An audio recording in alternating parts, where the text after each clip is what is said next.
So the motivation for our project comes from mathematical physics, and I'm sure that many people in the room are much more competent on this topic than me. So I'll just give you an oversimplified account of the history of this of the questions that we're going to discuss.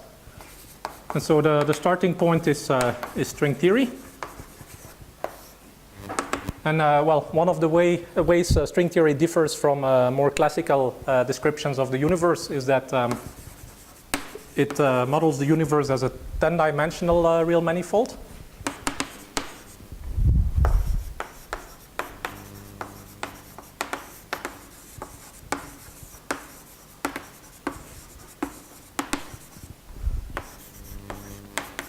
Which means that besides the 4 dimensions of space-time, we have 6 additional dimensions. And then based on symmetry considerations, physicists worked out that the best candidate for the 6 additional dimensions is complex Calabi-Yau threefold.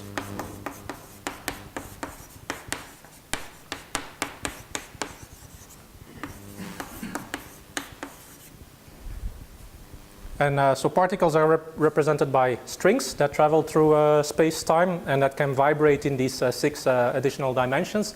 And the vibrations account for the particular properties of each class of particles. So a surprising feature of this proposal is that in fact the choice of our Calabi-Yau threefold, X, determines not 1 but 2 models of the universe.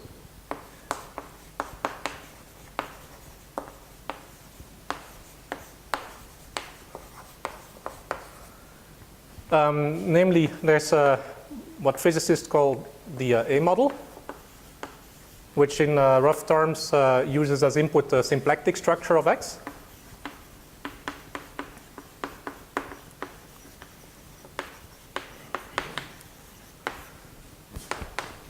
And then there's a second model called B model, which uses the complex geometry of X. And well, based on this, physicists came up with the idea that each Calabi-Yau threefold X should have a mirror partner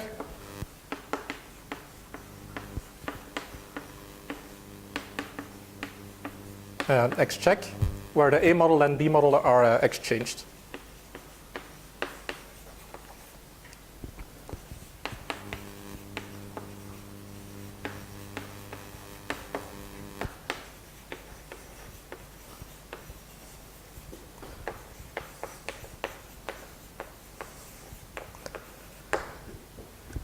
Yeah, so in geometric terms, this means that somehow studying the symplectic geometry of X should be equivalent to studying the complex geometry of X check and vice versa.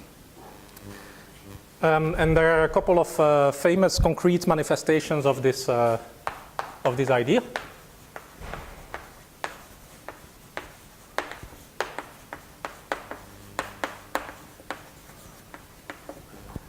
And so one of the first ones is the exchange of Hodge numbers.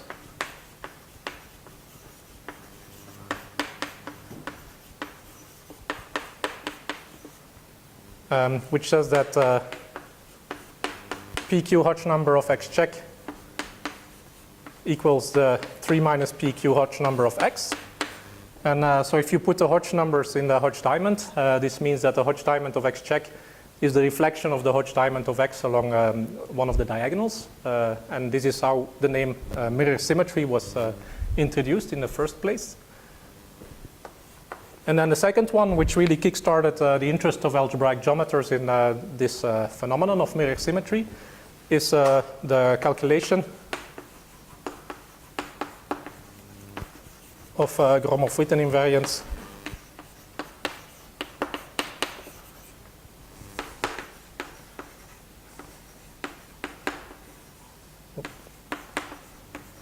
of quintic threefolds.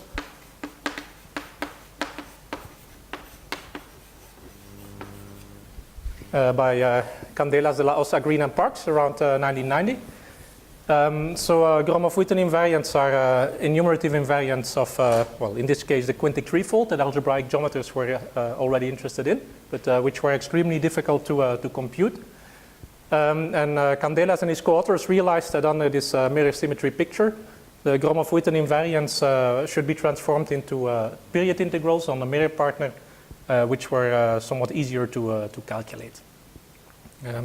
And so they were able to come up with a prediction of all the Gromov-Witten invariants of the quintic threefold, which went far beyond what algebraic geometers could achieve at the time.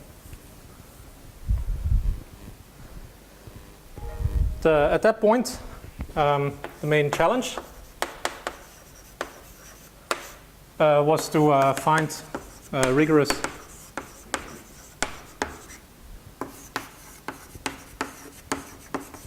foundations for mirror symmetry.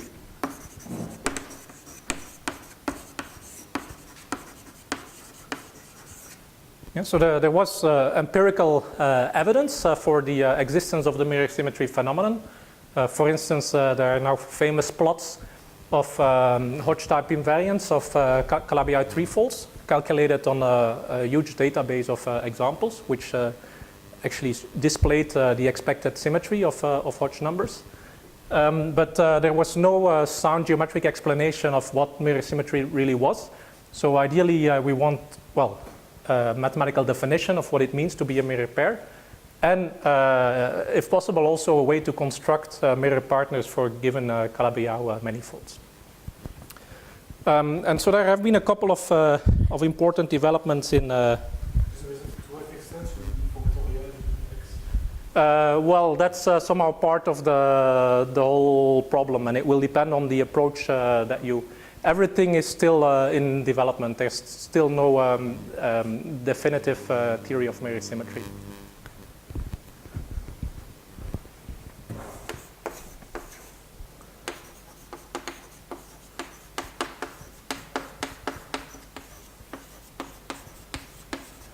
So there were different approaches that all occurred roughly around the middle of the 90s. Yeah, maybe the first theory that I should mention is the one due to Batirev and then Batirev and Borisov.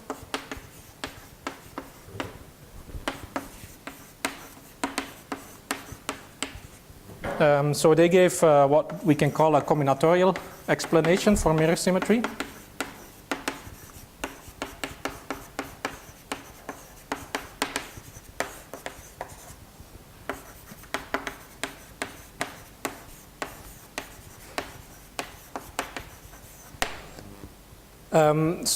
Batirev and Borisov, they studied Calabi-Yau manifolds arising as complete intersections in toric varieties. And they interpreted mirror symmetry as duality between the polytopes defining the toric varieties. This covered pretty much all the examples that physicists had been calculating up to then. But it's still, well, restrictive in the sense that you look at a very particular class of Calabi-Yau manifolds, a really big class, but still not the most general class. This combinatorial construction doesn't really explain the geometry underlying the mirror symmetry picture.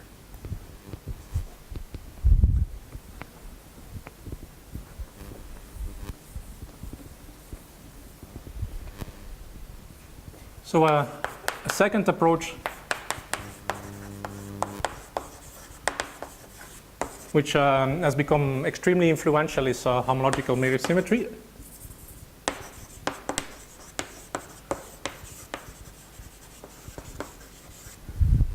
So this idea was proposed by Kontsevich at the ICM in 1994. And so this is a conjectural categorical explanation for mirror symmetry.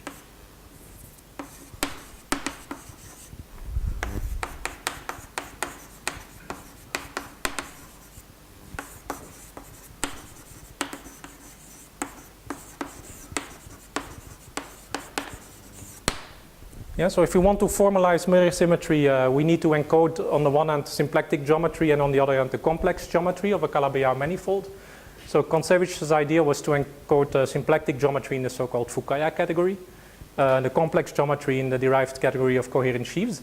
And then mirror symmetry should take the form of an equivalence of triangulated categories, exchanging Fukaya for coherent. So, I mean, this has inspired a lot of deep and fundamental research, but there's still no complete proof or solution for this conjecture to date.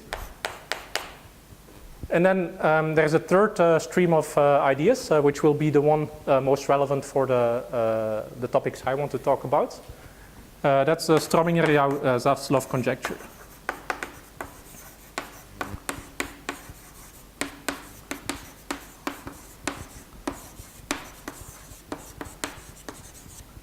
So this is a conjectural geometric explanation for mirror symmetry.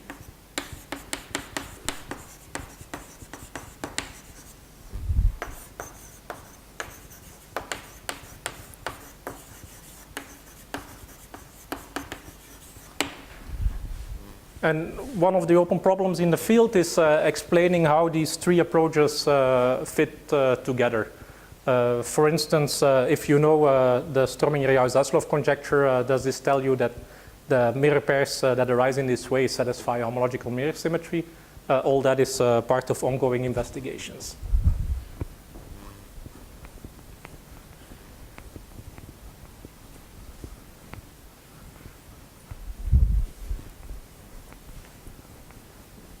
But yeah, I would say the Strominger-Zaslow conjecture is definitely the most geometric and most explicit one in this list of proposals. So let me explain what it says.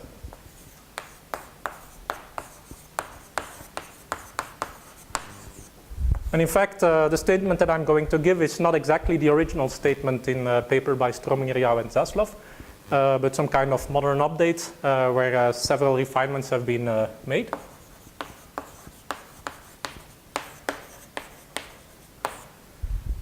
And one of the new insights that occurred is that the SYZ conjecture is not so much a statement about individual Calabi-Yau manifolds, but about degenerating families of Calabi-Yau manifolds.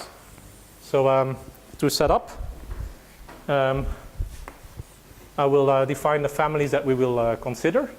So delta will be an open disk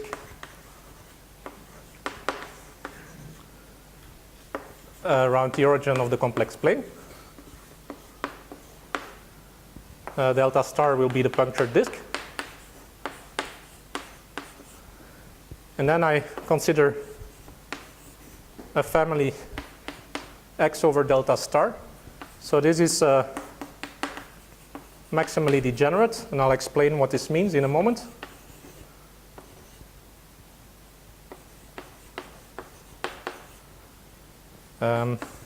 Projective.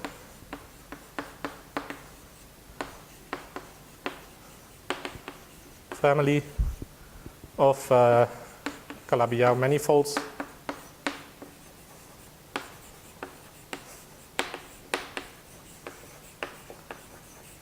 of dimension n.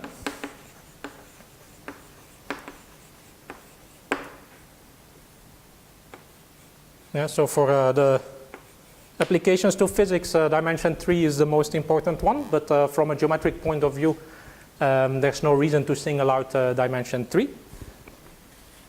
And so maximally degenerate. Oops. This means, first of all, that we can extend our family to a semi-stable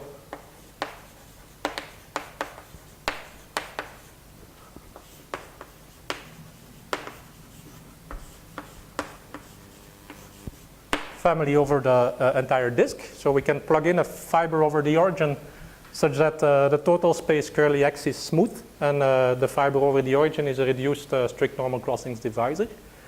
So this condition is not a very serious one because, well, if we assume that our family is meromorphic at the origin, then by the semi-stable reduction theorem, we know that modulo a finite cover of the punctured disk, we can always realize this condition. So the most serious condition is the second one, which says that the monodromy transformation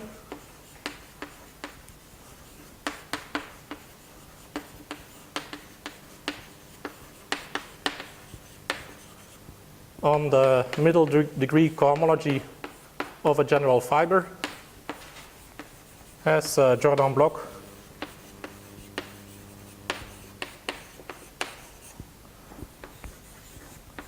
of rank n+1. So where T is any base point in the punctured disk. So our family X is smooth and proper over the punctured disk delta star. So it's locally trivial fibration. So this means that the fundamental group of delta star will act on the cohomology of a general fiber. And if we take the canonical generator in the fundamental group of delta star, the induced action on the cohomology of a general fiber is called monodromy transformation. So the assumption that X has semi-stable reduction implies that the eigenvalues of this monodromy transformation are all equal to 1. So the interesting structure is in the shape of the Jordan blocks. And the monodromy theorem tells us that the largest possible size of a Jordan block in cohomological degree n is n+1. And so we ask that this maximal bound n+1 is realized. And a good way to understand this condition is that this places us as far away from good reduction as possible. So if our family would extend to a smooth projective family, the monodromy action would be trivial. So Jordan blocks would all have size 1. And so we want to go as far from that as possible. So this condition expresses that as you send T to 0, your Calabi-Yau manifold Xt breaks into many different irreducible components. And somehow the geometric complexity of Xt is transferred into the combinatorial complexity of the special fiber, which we will later encode in the dual intersection complex.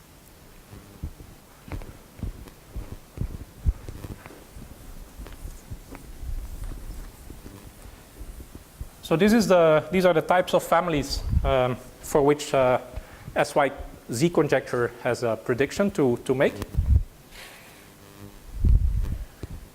And so I'm going to formulate it in two parts. So first of all, on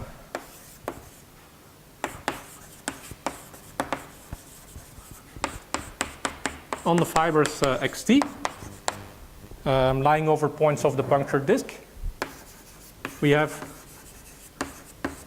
a canonical Ricci flat metric.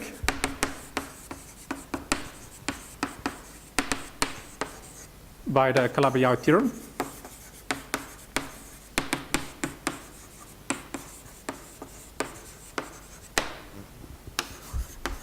So if we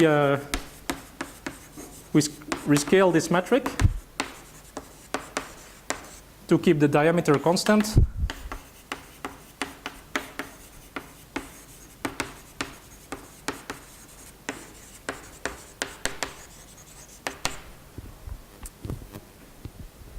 so then Xt as a metric space will converge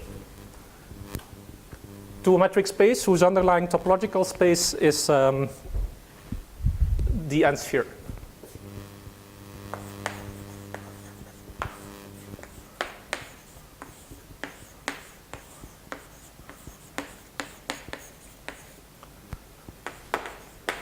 And well, how do you make sense of the notion of convergence for metric spaces? So here one uses a notion called Gromov-Hausdorff convergence.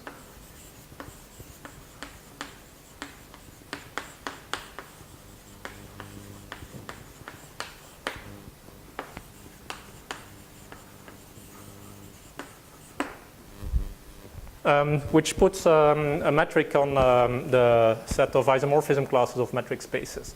So essentially, you say that two metric spaces are close to each other if you can embed them in a joint ambient metric space, such that the distance between your two spaces is very small.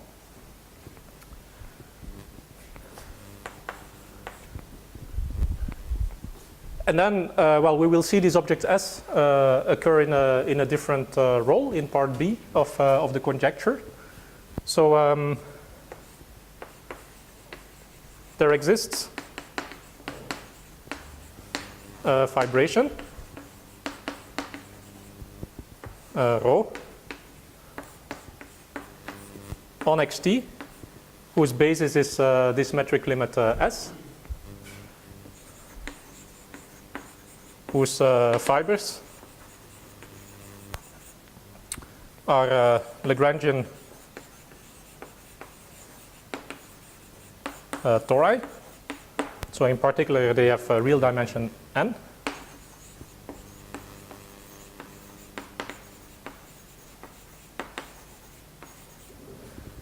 At least away from a codimension 2 discriminant locus in the base.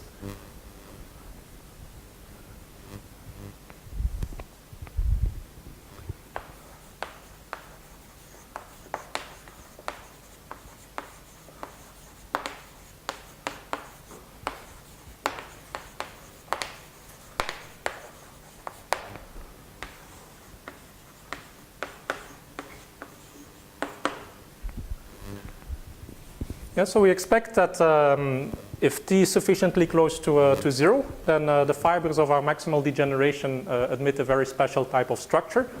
We can fiber them into Lagrangian real tori over this limit set S. And then finally, we get the following recipe for mirror symmetry.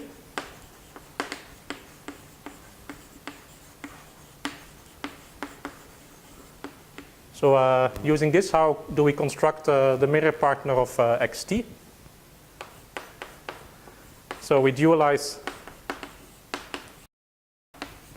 the torus fibration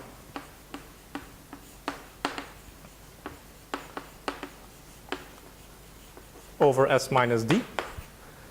So I won't go into details about what this duality really is, but this exchanges symplectic and complex structure.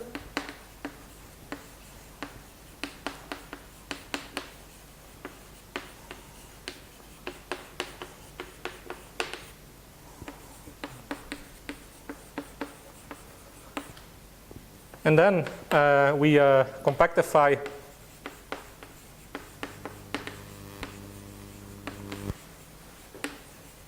the dual fibration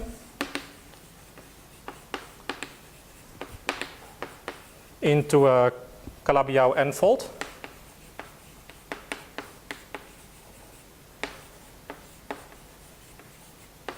Xt check, which is the mirror partner of our original Calabi-Yau manifold xt. So unfortunately, life is not quite as easy as this. So if you try to find such a compactification, it turns out that you will almost always fail. So you need to first deform the complex structure on the dual fibration in a very subtle way.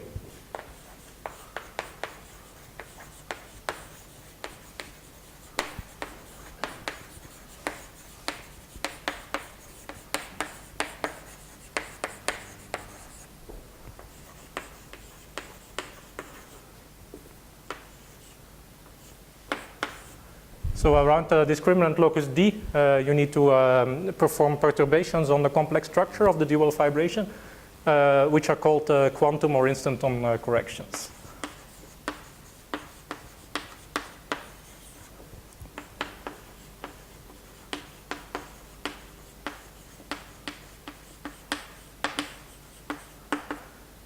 So this is certainly the most difficult and most technical part of the entire proposal.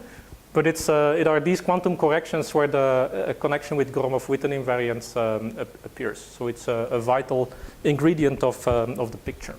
How part A is related to all this proposal? Is related to the construction in part B of this standard. So, yeah.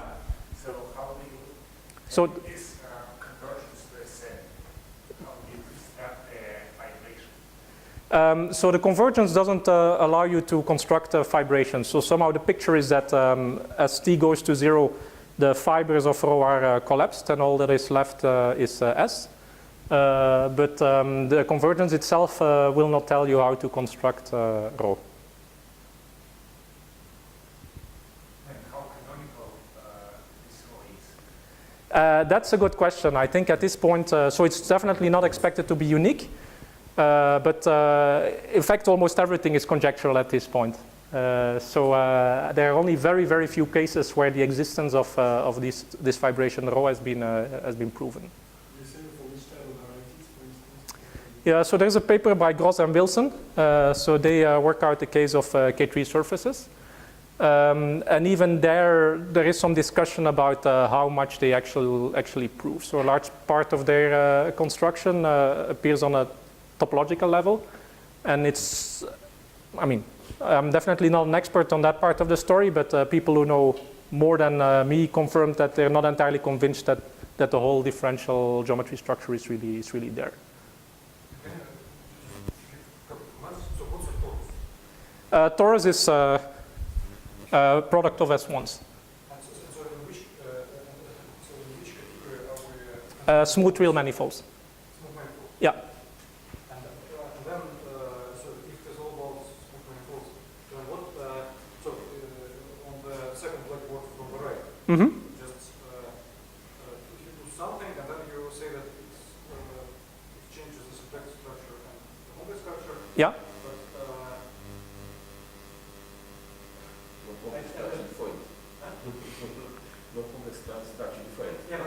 But your fibration doesn't agree with the complex structure, right? Say again? Your fibration doesn't agree with the No, because I mean, for one thing, the fibers may very well be odd dimensional, so you definitely don't expect to see a complex structure on the fibers. But just say there is some technical definition that tells you how to dualize this torus fibration. And in intuitive terms, this is where you see the swap between complex and symplectic structure occur. Actually, you need the symplectic structure on xt to construct a complex structure on the dual fibration, and you need the complex structure on xt to construct a symplectic structure on the dual fibration. Yeah, that was my second question. What's the dual torus fibration? So it doesn't have anything to do with like realizing single torus? No, because you somehow you move from one category to the other. So there's if you want you can express it essentially in combinatorial terms, in terms of the character lattices of the tori, but it's a little bit more involved than just dualizing algebraic tori or something like that. But in fact, I can say it right away. So one problem with this conjecture is just that it's way too difficult, and the whole purpose of my talk is to replace this conjecture by a different proposal which sits entirely inside algebraic geometry, and where all these different terms will become more rigorous somehow. So I think, the questions illustrate very well that there are a lot of difficulties related to this conjecture.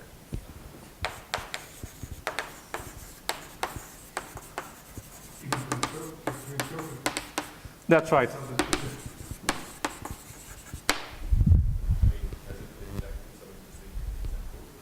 No, essentially the K3 surface case.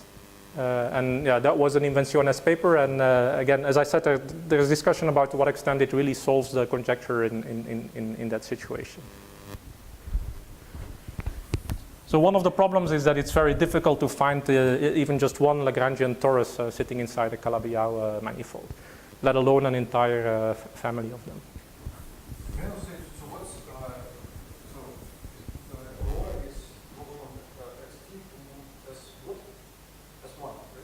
To S. Yeah, it's the same as before. It's our metric limit. So if you put a generator of 8n, you get some class in the homological. That's right. But can we see that then? Again, in the interpretation I'm going to give you later, there will be a very explicit link with Hodge theory.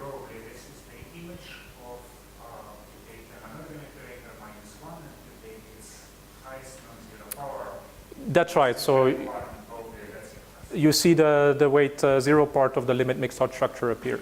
But once we're doing pure algebraic geometry, this will become much clearer. because we're going to replace S by the dual intersection complex of an interesting degeneration of our family. Probably, so in the case of elliptic curves, does it work? So can you apply this proposal to the case when n is 1? For elliptic curves, you can. The case of curves is essentially the only case where there's a well-documented theory of Gromov-Hausdorff limits. So even controlling the Gromov-Hausdorff limit in higher dimension is already difficult.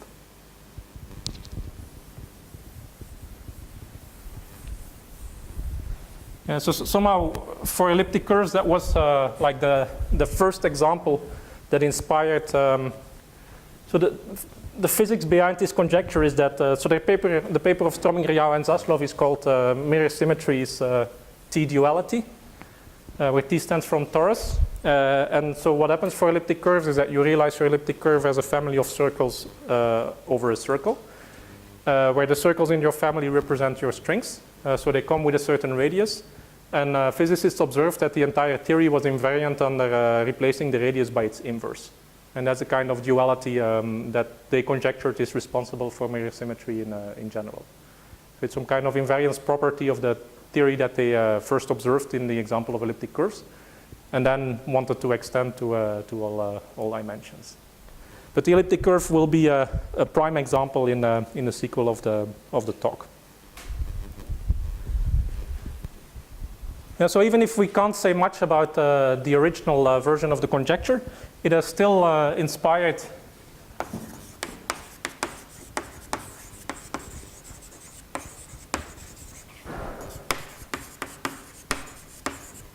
two important programs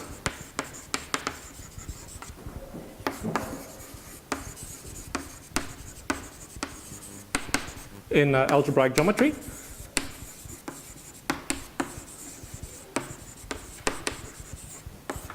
So both of them started developing around the year 2000. And actually both of them are very similar in flavor, but they use different techniques to implement the ideas of the SYZ conjecture in algebraic geometry. So one is the Gauss-Seibert program. Strominger, Yao, Zaslow, the authors of the conjecture. So in both cases, we somehow want to replace symplectic geometry by something else, which only depends on algebraic geometry. Because the symplectic side is the side of the story that is least understood. And so in the Gauss-Seibert program, you replace symplectic geometry by tropical and logarithmic geometry.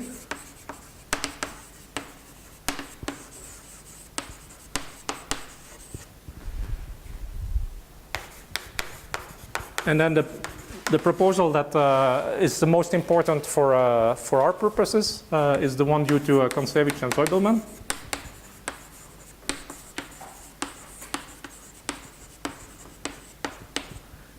And their idea was to use non-Archimedean geometry.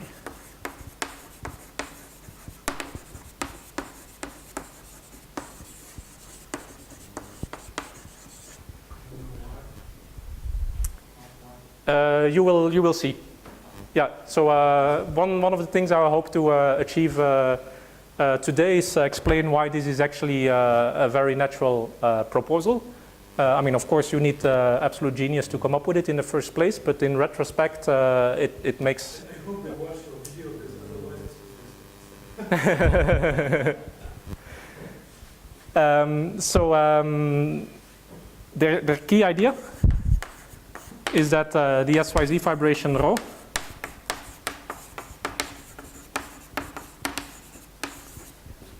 looks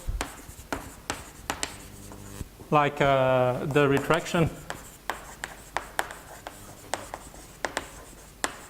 of a Berkovich space. So Berkovich spaces are one theory of non-Archimedean analytic spaces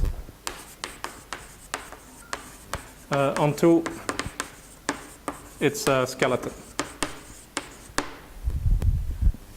And again, I mean, a large part of my lectures will be explaining the meaning behind this sentence. So what they propose is we start with our complex family. We move to the world of non-archimedean geometry, where we do analytic geometry over the field of complex Lorentz series with its d-adic absolute value. We try to perform the mirror construction there. At the end, you produce an analytic space over the complex Lorentz series. And then using a Gaga principle, you try to algebraize it again to a degeneration of complex algebraic varieties. So it's not a way to hide the original problem. In the end, we will really be producing mirror partners of complex Calabi-Yau. But to get there, we pass through a different category, which is this category of Berkovich spaces. And so the main result of my lectures is that if we add, so this is based on the paper with Chenyang and Tony, which will appear this year, is that if we add one new ingredient to the proposal of Kontsevich and Soibelman, namely the minimal model program, we can actually define the SYZ fibration in general, and we can check that it verifies at least some of its expected properties.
Yes, sorry.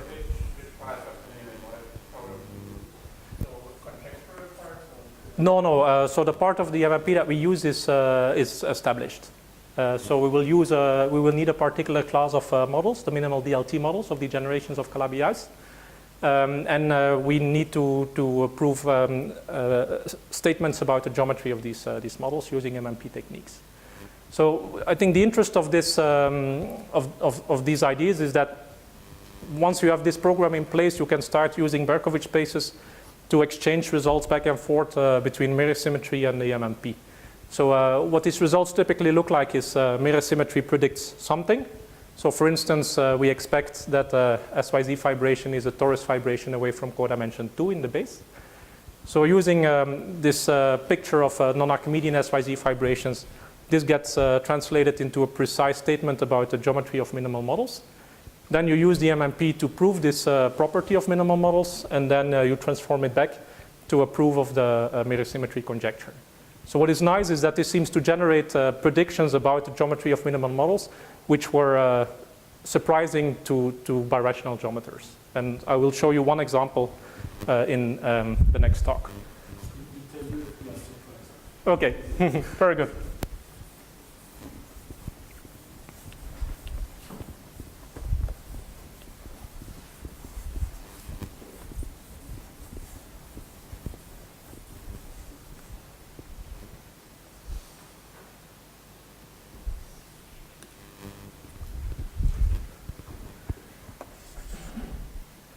So for the remainder of today's talk, I want to tell you a bit about Berkovich spaces and their skeleta.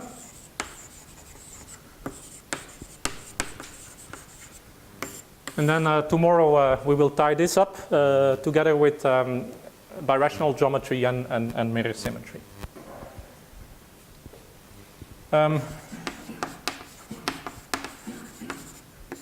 So as I mentioned, the whole point of non-Archimedean geometry is to do analytic geometry over valued fields, where the absolute value on your field is non-Archimedean, so it satisfies the ultrametric triangle inequality. If you just try to naively copy the definitions of complex analytic maps and complex analytic spaces, you get a very unsatisfactory theory because of the fact that the metric topology on a non-Archimedean field is totally disconnected. So you lose all sense of global geometry. So somehow you have to fix this, and fixing this can be done in various ways. And choosing a way corresponds to choosing one theory of analytic spaces in non-Archimedean geometry. So the first theory was a theory of rigid spaces by Tate. I will work in the setting of Berkovich spaces. You may have heard about Huber's Edic spaces, which are very popular and useful in the Langlands program. And there are other approaches due to Renault, to Abes, to Fujiwara and Kato, and so on. But the Berkovich spaces have the advantage that their topology is closest to the topology of a real or complex analytic space. So it kind of matches our geometric intuition the most. And you can build this theory over any non-Archimedean field, but I will stick to the only example that we will need, namely the field of Laurent series. So K will be an algebraically closed field of characteristic 0.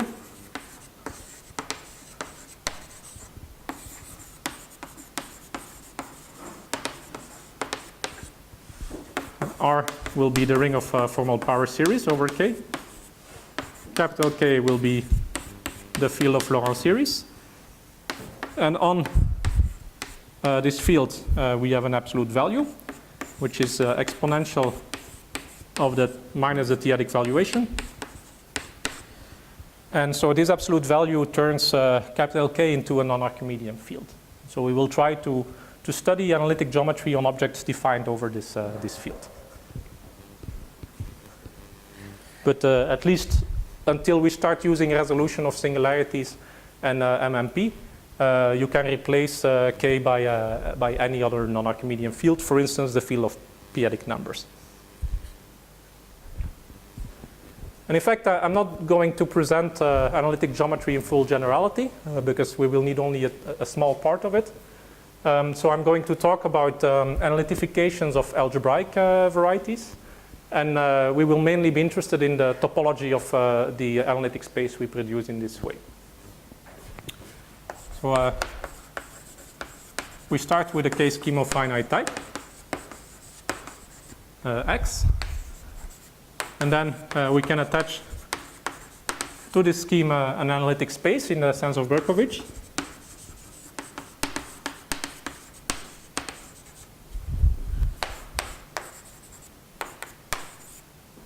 So first, let me describe this as a set. So the points on this space will be couples, psi x and then absolute value, index x, such that psi x is a point of my scheme. But then I decorate each point with additional structure.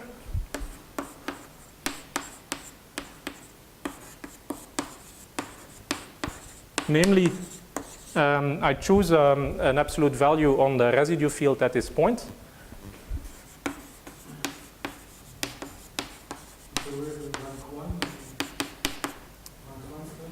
Yeah, it's a real absolute value, so it's a rank 1 valuation. Yeah, that's the main difference with the theory of Edic spaces, where also higher rank valuations are allowed.